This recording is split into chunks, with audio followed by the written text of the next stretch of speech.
Hi friends, welcome back to my channel jets and daring women. Meghalaya వీడియోస్లో భాగంగా ఇది second video అండి. So నేను గౌహతి రైల్వే స్టేషన్లో దిగాక అమ్మాయి కోసం ఎదురు చూస్తూ ఉన్నాను, నా ఫ్రెండ్ కోసం. సో వెయిట్ చేస్తూ ఇక్కడ స్టేషన్లోనే ఉన్నాను. అయితే నిన్నటి వీడియోలో నేను ఒక విషయం చెప్పాను, గౌహతి స్టేషన్లో మాకు ఒక చేదు అనుభవం ఎదురైంది అని చెప్పి. సో నేను ఈ వీడియో లెంగ్త్ అవుతుంది అని చెప్పి నేను విషయాన్ని అయితే మీకు ఖచ్చితంగా తెలియజేస్తున్నా, అంటే తక్కువ సమయంలో నేను తెలియజేస్తున్నాను. కొంచెం అంటే చాలా షార్ట్గా తెలియజేస్తాను. ఈ స్టేషన్లో దిగిన తర్వాత మేము రైల్ రెస్టారెంట్కి వెళ్ళేసి భోంచేసి వచ్చి పడుకున్నామండి. సరిగ్గా తెల్లవారుజామున 3:30 ఆ ప్రాంతంలో జస్ట్ అట్లా మొబైల్ ఛార్జింగ్ పెట్టుకున్నాము. ఫస్ట్ నాది పెట్టుకున్నాను, తర్వాత తన మొబైల్ పెట్టిన తర్వాత తను ఏమనిందంటే, నేను ఒక 5 మినిట్స్ అలా పడుకుంటాను, రాత్రి నిద్ర సరిపోలేదు, మీరు కాసేపు చూడండి మొబైల్ అంటూ తను పడుకుందనమాట. సరే నేను చూస్తూ ఉన్నాను.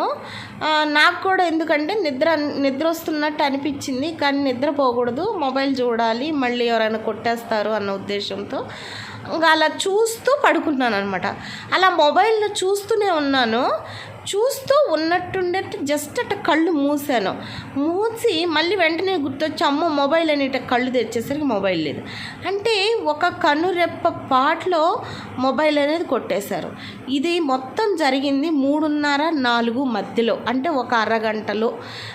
అంటే అరగంట టైం అయితే అరగంట ఉంది, కానీ అక్కడ నేను చూస్తూనే ఉన్నాను. కనురెప్ప పాటలు అయితే మొబైల్ అయితే కొట్టేశారు. ఎందుకు కనురెప్ప పాట అన్నానంటే, నేను కళ్ళు మూసుకున్న తర్వాత ఇలా తెరిచాను కదా, తెరిచినప్పుడు ఆ ఛార్జరు, అంటే ఛార్జింగ్ పెట్టున్నాం కాబట్టి ఛార్జర్ వైర్ ఇలా ఊగుతుందనమాట. అంటే అలా కొట్టేసి వెళ్ళిపోయారు వాళ్ళు. ఎంతో దూరం పోలేదు, అక్కడ దగ్గరలోనే ఉన్నారు, కానీ ఎవరికి తెలియలేదు. సో అంటే ఇక్కడ పిక్ పాకెటర్స్ అనేవాళ్ళు ఎంత భయంకరంగా ఉన్నారు అని నాకు అనిపించింది అనమాట. చాలా బాధపడ్డాము, ఎందుకంటే తనకు సంబంధించిన ఎంతో డేటా అనేది ఆ మొబైల్లో ఉండిపోయింది. చాలా బాధపడ్డాము. తర్వాత మేము తెలుసుకుంది ఏంటంటే, మేము ఒకవేళ పోలీస్ కంప్లైంట్ ఇచ్చినా కూడా అక్కడ పట్టించుకోరు అన్న విషయము తెలుసుకున్నామన్నమాట. కానీ ఏది ఏమైనా కంప్లైంట్ అయితే ఇవ్వాలి కదండి. కంప్లైంట్ అయితే ఇచ్చాము, నిజంగానే వాళ్ళు పట్టించుకోలేదు అసలు. అక్కడ మేము వెళ్ళిన తర్వాత మళ్ళీ 2 వచ్చారనమాట, మొబైల్ పోయింది అని చెప్పి.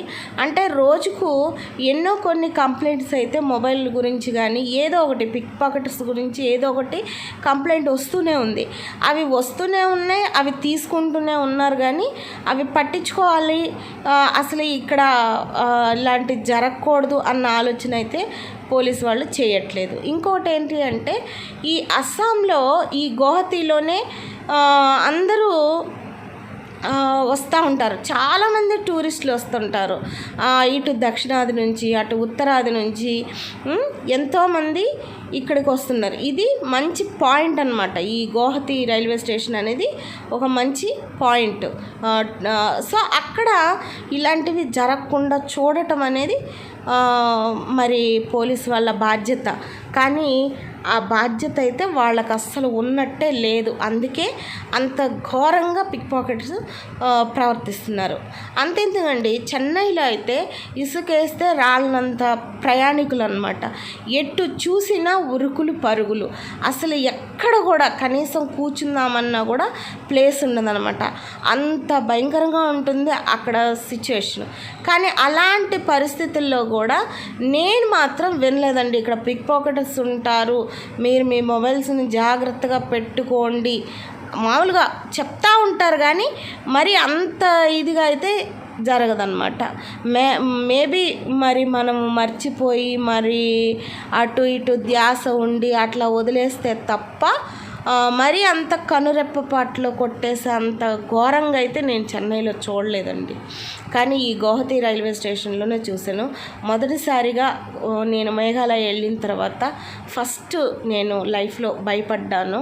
ఏంటి ఇప్పుడు మొబైలే కొట్టేశారు, రేపు ప్రాణాలే పోతే ఏంటి పరిస్థితి అని.